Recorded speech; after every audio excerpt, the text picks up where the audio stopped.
This is Life Rewired, the brain injury podcast for survivors by survivors. And now your host, Rob and Ashley.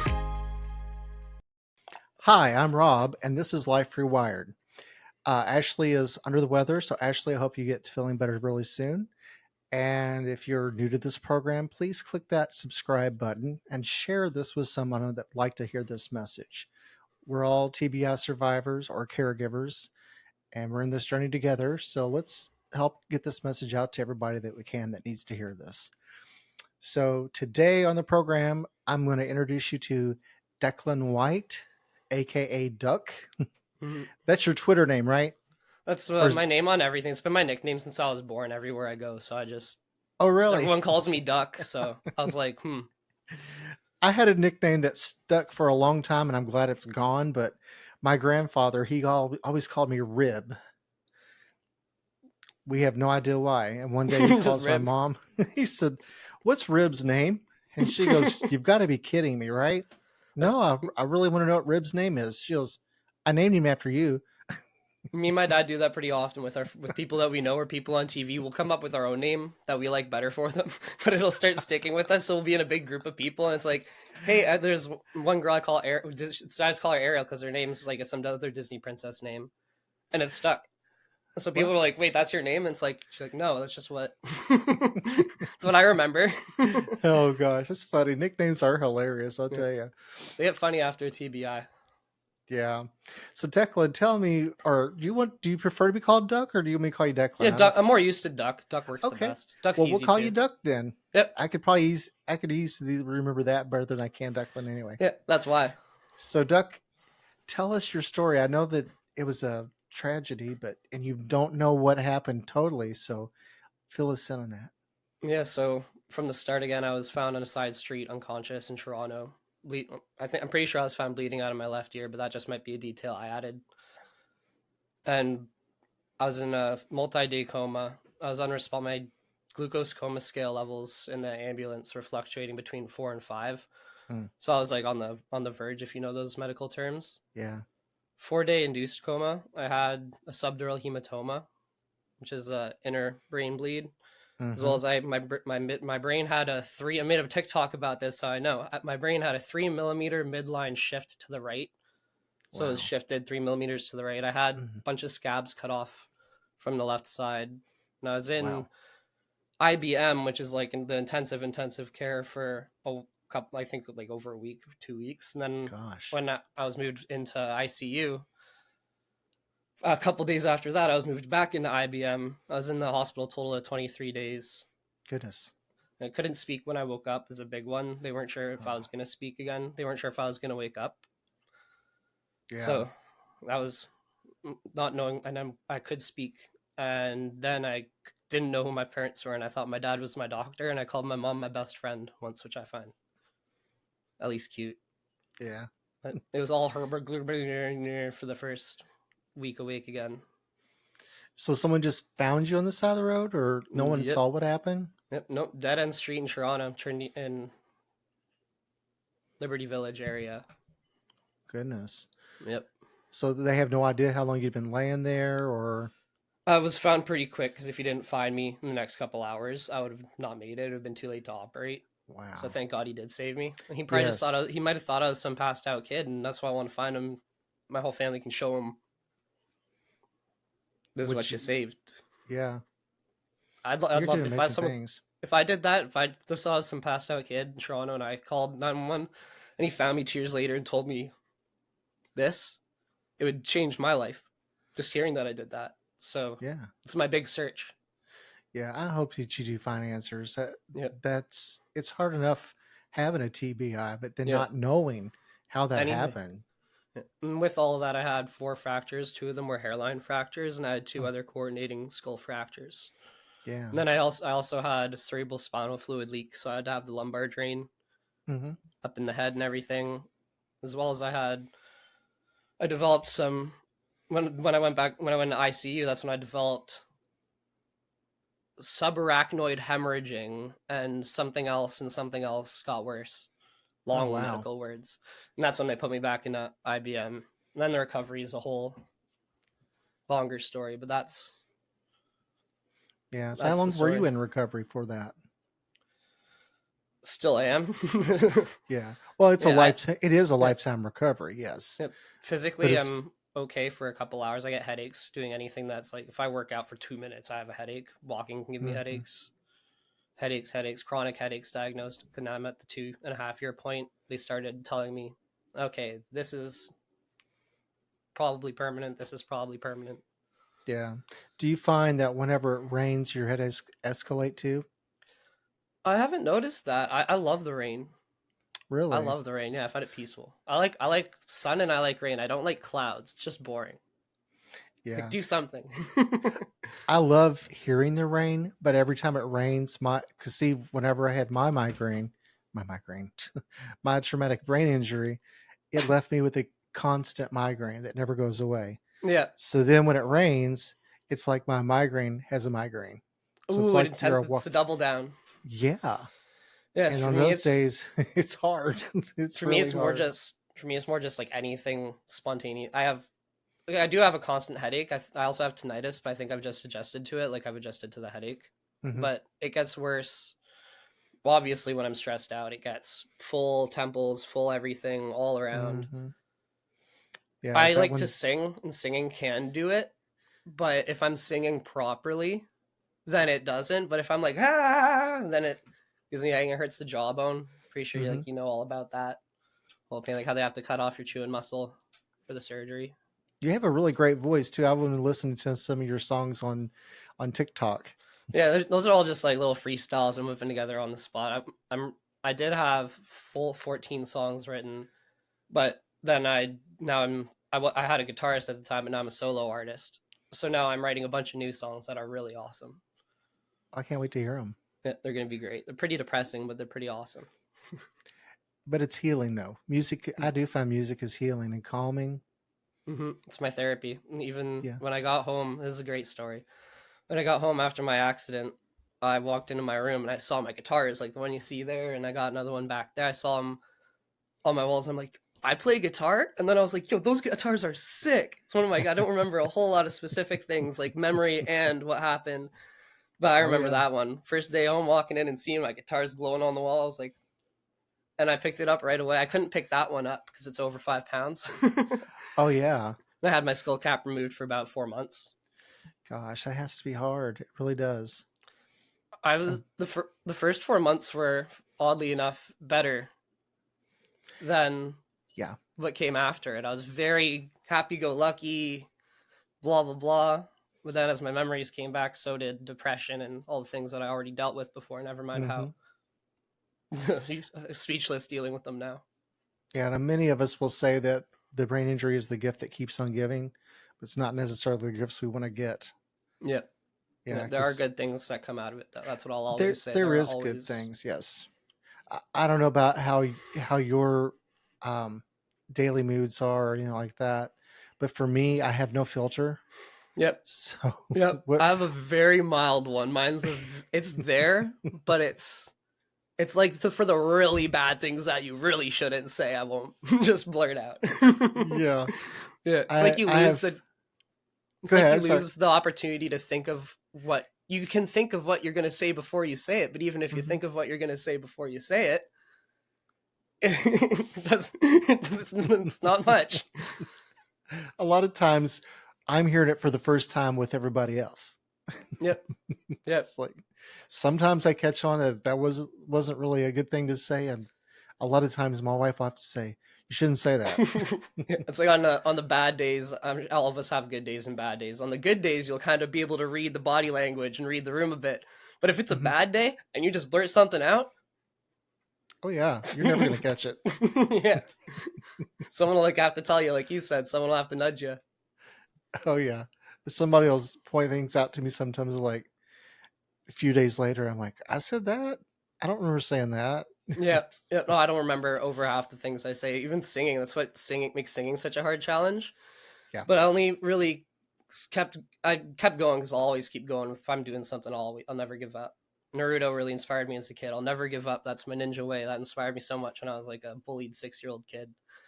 But I'll never give up, and I didn't give up. And eventually I found out that even professional musicians have lyrics on stage and up on Oh boards, and yeah, it's just like karaoke. And I'm like, wait, yeah.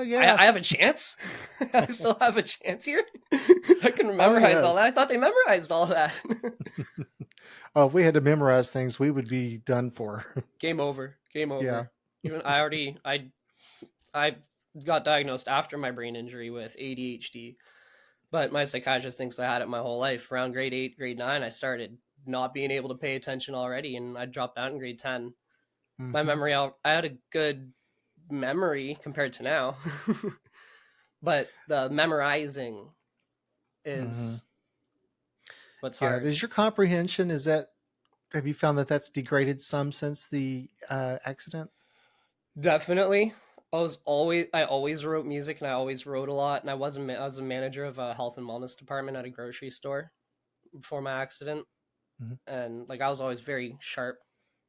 But as you can see now I stutter a lot more. I forget what I'm talking about in the middle of my sentence constantly. I do the ADHD meds same. have helped Yeah. tremendously though. Tremendously with that. Yeah. They've told me that I have signs of that as well, Yeah. which we've known my entire life that there's possibility of it. When I was dating my wife, I once forgot and left her at a store. So, and she still married me. So, Pre-injury. oh yeah, that was years before the. That was That's when I great. was, That's you great. know, the Makes me joke feel is better. something shiny, That makes something shiny my from his not eyes. that makes my not memorizing things at school seem a lot a lot better. Has your Yeah. dreams intensified? I've never really asked this question to anybody before, but have you like relived parts of your life in your dreams? I haven't relived parts of my life and my dreams. It's cool. I'm the first person you ask because my dreams for the first, like when I had my skull missing, the skull cap missing, when I got it put back in, they slowly went away over a few months. But that Mm. first 4 months, I would have the worst, most realistic visual graphic, not waking up on the scary parts, horrifying nightmares. Mm. Thank God they went away. One long story short was got eaten alive by a zombie because I was moved out before the accident too. Oh So wow. I'm at the place where I was moved out with my buddy, and then I got eaten alive by a zombie. And my buddy took me to my dad because he knew my dad could bring me back to life and make sure I don't turn into a zombie. And then he did. I got home. My dad did bring me back, and but I was missing like chunks out of my body. And then the zombies broke through again, and I was just getting eaten alive. And that was my worst one. These were nightly for Wow. 4 months. That one stuck with me though. I don't remember dreams. I remember that one. Maybe it was because part of the skull was missing. Who Yeah, knows? that was only like 2 weeks home, so like 5 weeks after my injury. Goodness. That one Yeah. was. So it makes sense. Everything's kind of piecing back together. You just got home. Memories are overwhelming. Hmm. Yeah. Yeah. I find that I still have the dreams where I'm going to school and I get so paranoid because I can't find my next class. And that would definitely happen if you had a TBI in school. So it makes Yeah. sense that your TBI nightmares, it's all these fears from the memories of your life. Right. But I likely have, now that we're talking about it in this sense, I likely have, but I just don't remember. Yeah. I think they say the best way to remember your dreams is to keep a notepad by your bed. Mm-hmm. My dad And does that. and before you go to sleep, remind yourself that you're wanting to write down your dreams. And the first thing you do when you wake up is write down what you dreamed about. Because I think seconds after that's probably gone if unless it was like a really nightmare. Mm-hmm. Yeah, my dad has a whole little book, has since I was a kid, of a bunch of cool, crazy dreams. Wow. Yeah, if you keep going at it, it does add up to something cool. I don't do it, but Yeah. I don't dream too much anymore. I'll add, like, very, very rarely. Does your dad have any plans of making a book of his dreams? No, it's just his little private book. No? Yeah. Maybe you should tell him to get some of the juicy stuff that are the weird stuff you wouldn't believe, and it could make a good book for Yeah. somebody. Honestly, going back, I don't remember any of them in detail, but thinking about the basis of a bunch of them would make a really good comic book. Hey, see, Yeah. it could be therapeutic for somebody. Yeah. I'll pitch it Yeah. to him. I'll pitch it to him. He's pretty tight. He's like me. If he's not already doing something, it's like, I'll put it in my bookshelf. But, Yep. yeah. Yeah, people will pitch ideas to me all the time, and usually, unless it's something that really strikes a chord in you, Yep. that you're going to go, oh, okay. It's hard to plant the seed. It Yeah. is, especially when you have a TBI, Yes. because they'll plant those seeds, and guess what? Tomorrow you have no idea what they planted. Yeah. If A I didn't lot of write it down, it didn't happen. a lot of what I do is I just write constant notes all day, every day, all the everything in the world that I have for anything I have music band related or just like social media content creation related. Every single thing is on a note thing on my Google Doc. It's all I would not remember any ideas I have for any TikToks or any lines of anything, or I even hum when I hear a song in my head. I have to hum it quickly into my voice memo app, and sometimes I still can't get into voice memo app on time, and I lose the Oh, that's a melody. good idea. Yeah, yeah. My short term memory is in the it was in the bottom 0.2 percentile for my province in Ontario for my age group and education level. Now it's in the 20 percentile, and then my delayed memory's in the 40th. So it's like I almost wish the notes. voice apps were kind of like, you know how Apple has the live picture Yep. where it takes so many seconds before and so many seconds after. They should have an app like that to where it's recording whenever you hit the voice memo. It records so many seconds before you actually hit that button. Yeah, that would be awesome. That would be Yeah, awesome. That'd be a get cool on that, feature. Tim Cook. Get on that. Yeah, if he hears this, Yeah, Bill somebody Gates might tag even be Tim. able to help. It's like, Bill, if you beat him, good job. Right.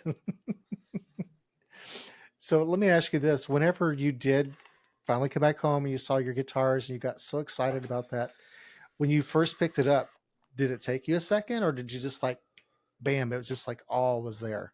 It took me a long time.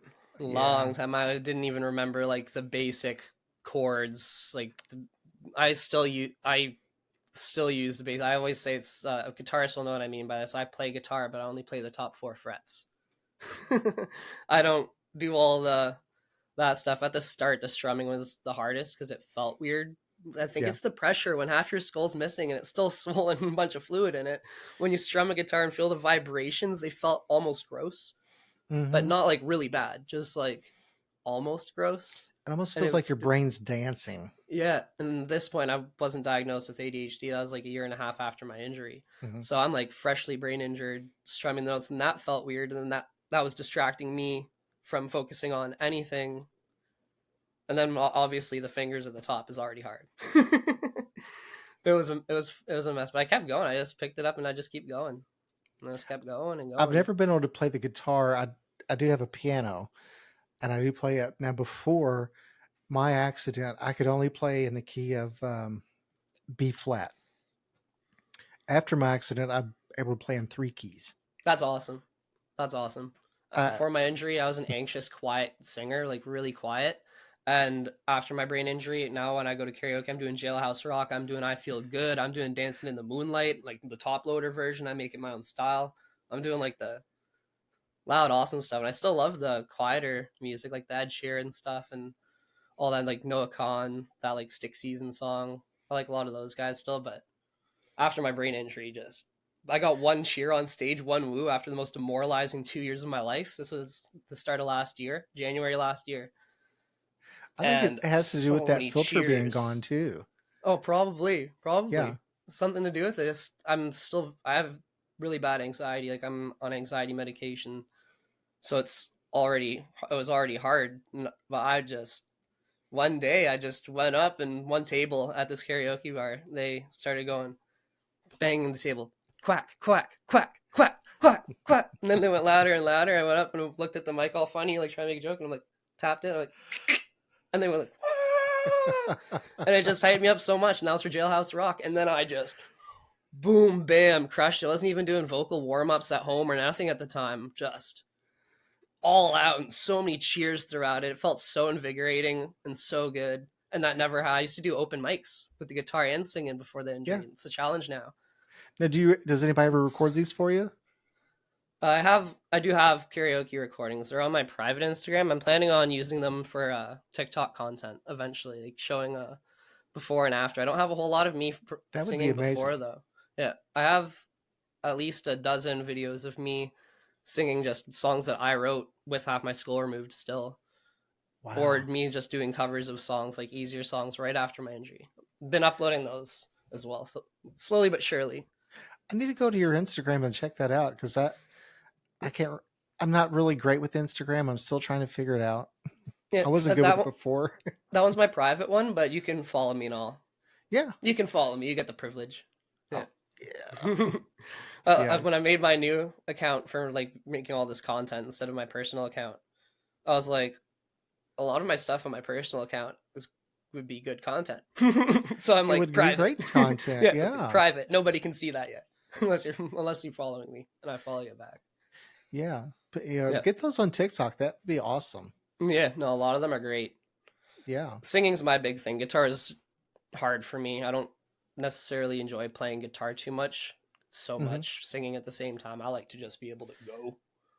It's hard for me to play and sing at the same time. Yep. It's very, very difficult. After a TBI, it is so much harder. I can sing better now after my TBI. It's probably also from all the effort I put into it. Could be. But it could very well be, yeah. Because I never did vocal warm-ups, and now past like 6 months I've been doing 15 to 30 minutes a day, unless I'm really sick. Mm-hmm. So I'm pretty sure. It's a bit of that too, but see, I forget what we're talking about now. First time it happened. You need a counter for this. That'd be awesome. We'll put a counter. We'll put a counter at the bottom. Every time one of us forgets, we'll put a counter. Yeah, do it. Make like a compilation for TikTok. That'd be great. That'd be awesome. There we go. I forgot what we were talking about. Yeah. Well, that still counts as the one though. If one of us forgets and laughs about it, then it makes the other one forget. That's just the one. We were talking about Instagram as the last thing I remember talking about. Okay, yeah. Oh yeah, karaoke and stuff. Okay, yeah. I'm back on the same page now. Yeah. I think it was just long story short. I like singing. Guitar is hard, but yeah. Well, that's what it was. I had asked you about your how long it took you to pick back up to play. I'd say a year. When I was really in a rough spot when I started being able to actually play it again. Yeah. That 1 year endpoint's pretty rough for everybody. Now, do you play daily? Yeah. I need to start doing daily. that. I sing daily. I do like too, but not. Daily now, I don't play and sing, but I'll sing along with YouTube videos or what have you. Yeah. Singing's always been a part of my life. Singing's awesome. It's my favorite outlet is writing. The songs that I'm writing now, it's just paragraphs when I needed to vent. My psychotherapist, she brought that up, just venting, obviously. That's a common one, not even for TBIs, venting into a notepad. But I'd vent, and I'd vent lyrics. And I looked at it one day, I'm like, dude, this would be such an amazing, horribly depressing, agonizing, heartfelt song. And so that's what I started doing. Hey, if it helps you, that's what the key is, I think, in recovery, is finding things that brings you joy. Yep, therapy. It's so much therapy. Venting into a notepad, and then I get to make it into a song, and then I get to sing and smash on my guitar. I would say it hasn't saved my life, but it definitely turned it around. I'm not sure if are there iffy subjects for these podcasts. Anything goes. Anything goes. Okay. Last year in January, I brought up that time that day at karaoke happened. I felt on top of the world. In February, I attempted to take my own life and woke up in the hospital with a world's worst headache, tied on all fours, arms and legs and everything. And I tried to dislodge the titanium bits up there, just ram and sprinting full force in the doors and walls. And it's not me. That is not me. And even old man doctor, great old man, looked at me so sad a couple days after when I went in to see if my head was okay. And he said, that was not you. That was never you before, which I told him. That's never been you since. I don't even really necessarily remember it happening.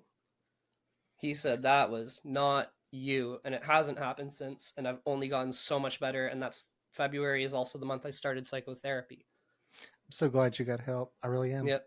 And since then, singing and writing these songs, I told you, venting into notepads and playing the music and going to karaoke just to sing and have people that are real people, not just like sitting in your room dreaming, like wooing you on and going up and complimenting you after, like therapy, and I'm in therapy. It's been a It's a very upward win-win-win. trajectory, very uphill trajectory. Yeah.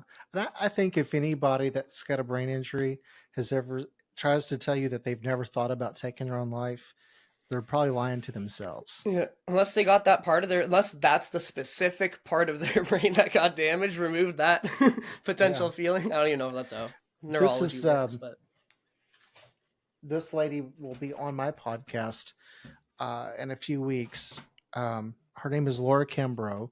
So, Laura, this is a pre plug for you. But if you all don't mind, go to Inner Peace Press. I don't know if she's got a website or not, but I will find out and I will definitely link that later. But it's called Giving Light to the Darkness. And it's a true story of the debilitating control of post concussion syndrome depression. And I mean, it's a wonderful book. And just to give you the Cliff Notes version, her son ended up taking his life, but he came to her and he told her, he says, "Mom, I need help." And it took weeks to be able to get, I mean, she called immediately to get an appointment, but it yeah, was going to take several weeks before they could yep, get him in. And before they got him in, he took his life. yep. So, And the saddest part is a couple weeks is actually so fast to be yeah, get in. That is exceptionally fast, and that's what yeah. makes it worse. So we need, there needs to be more conversations about this kind of stuff because, especially in the TBI world, their suicide rate's pretty high. Yeah, You yep, know, especially among men. yeah, Not taking away anything from anyone who deals with a TBI, but it's already high for men who are depressed. I also I have BPD. I was diagnosed with that after my accident too. He thinks I had these things prior as well. They just got exacerbated, if that's the right word. yeah. I think it's And higher in men too because men don't talk. yeah, there's You a know, very high percentage of men living with BPD and people with BPD in general who mm-hmm. commit suicide or at least attempt it. And then there's the TBI factor, and then there's the depression factor. Yeah, And the TBI factor, that's just using two words for it.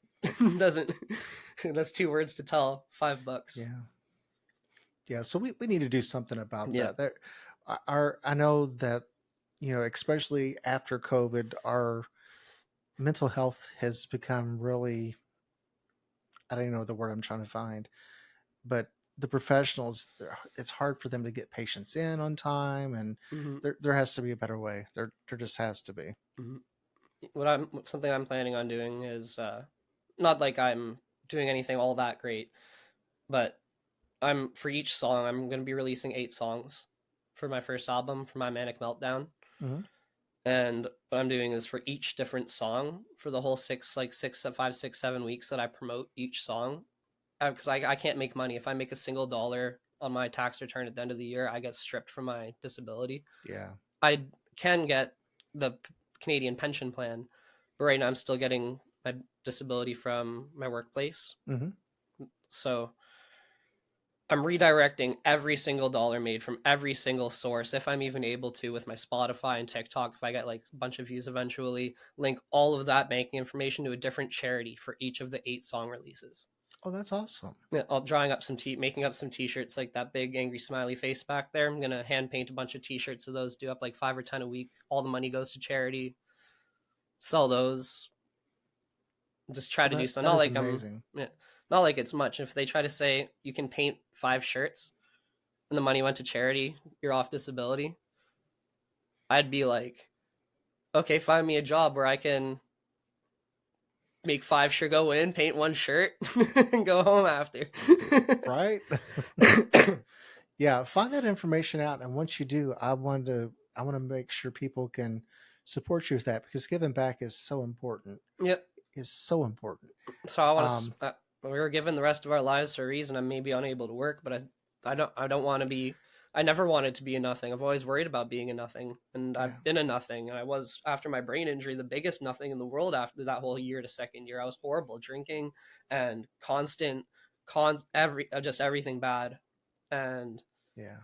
now I'm given this whatever life I'm going to live. I don't know if I'm going to have early onset dementia at 40. I don't know if I'm going to have a random stroke one day, but I want to spend the rest of this life just giving back to others, helping out others.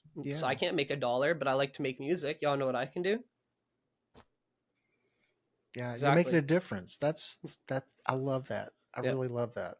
Even if it starts off small, just like one person from TikTok that followed me wants to order one t-shirt. By the end of the year, if that can scale up, Mm-hmm. just looking at Hey, it if you can would be help one like, person, that makes a difference. yeah. I When I actually remembered my original point. One of them is okay, definitely going to be for suicide prevention. that's Probably going to great. be a rougher one. Probably going to be explicit. Yeah, that's But great. I totally appreciate that. it's just tell them the notes I wrote around February last year. Just Mm, make that into a song. I yeah, just got goosebumps myself. Ugh, man, I can't yeah, wait to see where your journey takes you. I know it's going to take you far, I'm and hoping I so. I'm putting in a really, lot of really work. hope and pray that they'll let you make money to contribute to charity because that's what it's all about, man. Yeah, yeah. Well, I did send them an email, but I'm not allowed to make money or show signs of being able to work, and I'm not able to. That's not showing a sign. In my opinion, that's not showing a sign of being able to work. Taking a fabric marker and drawing an angry. I But know, okay, I right? can just put this in a kindergarten class. Tell them to do them all for me. That's not work. Yeah, disability is Not so a toddler. weird because they think just because you can get out of bed, you're fine. You can go to Yeah, work. yeah, It doesn't work like that. yeah. Our bodies does not allow us the privilege of being able to do it 8 hours a day, Monday through Friday, No. constant go, go, go. Yeah. Every day's a question mark. When you get out of bed, It's all you new. have no idea what your day's going to look like. They're all different too. Yeah. Some of them are similar, Hmm. but You know you're going to get wore out before the end of the day comes. yeah, That's a fact. That's a given. yep. You know, I don't know if I'm going to start off with this much of a charge or this much of a charge, but all I know is Yep. it's not a full charge. Or how fast that charge is gonna drain. Yeah, Right. that's the big thing. It's you have a full charge, great. Hmm. That can last you 3 hours. That's usually my cap for doing anything. Yeah. Or it can last you 15 minutes, Hmm. and you can start something. I've gotten wore out just by vacuuming. Vacuuming, you know? Yeah, I yep. used to Just go doing it. all day long and still like, what else can I get myself into? But Yep, not anymore. yep. I still find keeping yourself really busy, and just Yeah. not really busy, but keeping yourself busy and around fill your day with things you enjoy. And the initiation is really hard for a lot of TBI survivors. The And being around initiation factor. positive people too. Yes, yes, that was my problem for the first year of my Yeah. recovery. Yeah, You have to cut off those negative influences in your life. You have to. yeah. Well, as soon as someone says you use your brain injury as an excuse, that's when you not necessarily when you cut them off. I'm very open minded. It takes a lot more than that to make me cut someone off as a friend. But that's the first red flag. Hmm. That's something I'll say. I never cut off anybody. I'm horrible at cutting people off. I have attachment issues. I have BPD, but I've cut off 2 people since my brain injury, and they were both people who have. They're the only 2 people. It's not why they just happen to be the only 2 people who said I used it as an excuse. Yeah, I've heard that before, but Yeah, I feel like you're like, yeah. Some people will not get it no matter what. yeah. Yeah. That's why I like this haircut is because it kind of reminds people. Shows the nice bump there. It's great in certain lightings and goes all the way back there. Yeah. I don't know if it showed it there. Did I get Oh a good yeah. angle of the back? Yeah. Mm-hmm. That's why I keep Yep. that there, so people can remember. If I do something that's off, if I say something that's off, if I'm acting weird, if I'm acting different, you don't look at me and think, why is Duck looking like he's blah blah blah blah blah? It's like, Yeah. oh wait, yeah, he has the brain injury is kind of different every day. Well, too, it's hard for people to see a brain injury, Yep, and you have the scar. yep. A So lot why of not us just? don't I get wear that. it. Yeah. Yeah, I wear I it wear with it pride. I proudly used to too. hide it. Yeah, I used to right after my injury. I always had the buzz because you start off with the buzz after the surgery. Yeah. But I liked to moosh my fluids up to when I would see people. They would go like up in a ball up here. I have a video I'm gonna post on TikTok eventually. Me doing it. It's so gross, but I used to do it all the time. But That's I ripped the funny. buzz cut for a while. But then after I got my skull flap put back in, the depression and everything really, really, really went full throttle. I felt really self conscious about everything in the world and every thought Mm-hmm. I had. So I grew out my hair to kind of hide it. And then when I was starting off this TikTok page and all these other pages and the band. I saw one guy saying, "Oh, you need to dress flashy and wear a big fancy hat or have a cool crazy haircut and wear like crazy out there clothing." It's like, well, I don't I don't really, I'm not a guy who likes, this may look like I like wearing crazy clothing, but I really don't. I just made this when I was 16 and it looks good. Well, I was like, I don't like being flashy. I like being that guy in the corner, like on his phone looking down. But I can buzz my hair, show off my scar, and put on that shirt that I wore when I was 16. Hey, there you go. Yeah. So since then, I've just been buzz it every week, keep it nice and fresh. Literally. I like it. That's the kind of hairstyle my nephew wears. So you remind me of my nephew in that sense. Yeah. My nephew's never had long hair. As long as your hair is right now, that's as long as his has ever been. I liked my long hair because it coils up really nicely. I don't even have to do it. It just coils all up together and gets all bouncy and stuff. But I like this too. It's cold in the winter having a buzz cut, but yeah, I can see that. Downside. It's the only downside. Duck, it's been so great talking with you today. Now, do you have a website, or do you they follow you on Instagram or TikTok? Or I'm building a website, and it's very hard when you have a brain injury. So that's not up yet. I have a link tree, which is the easiest. My biggest platform right now is TikTok. You can catch me on Threads or Instagram. It's My Manic Meltdown across the board there. Easy to find. It's the only one out there. Awesome. Yep. Yeah. We'll put links in the description. Sounds good. Thank you very much. Yeah, my pleasure. Again, if you want to be on the program, email us at rob@myliferewired.com.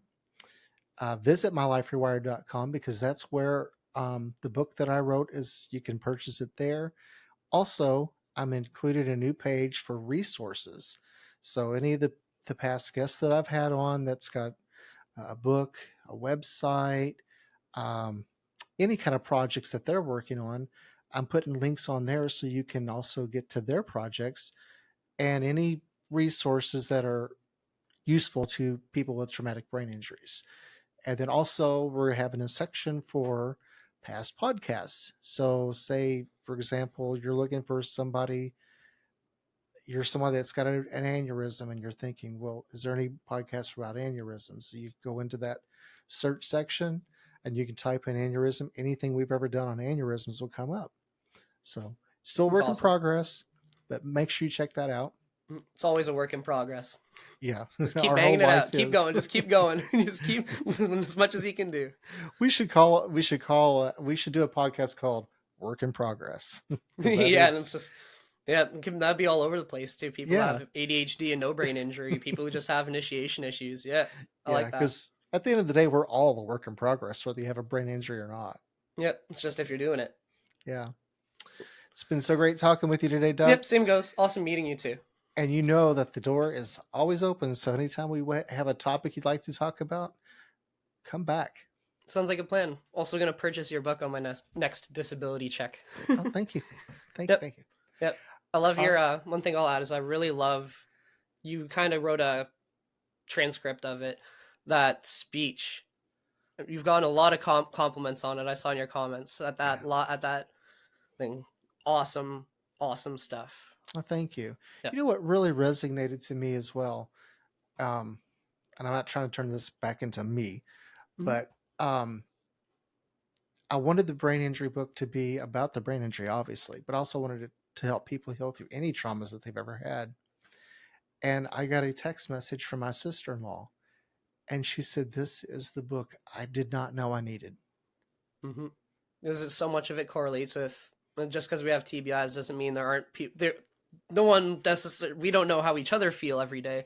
Right. But there's, who's to say that there's not people who can relate with so much just without their brain injury, just day to day. So much. It's amplified for us, so we can really try to express it. Yep. It's been great. Thank you for joining us. Thank you very much for hanging on the line. Don't hang up just yet. Guys, we'll see you guys next week. This is Life Rewired.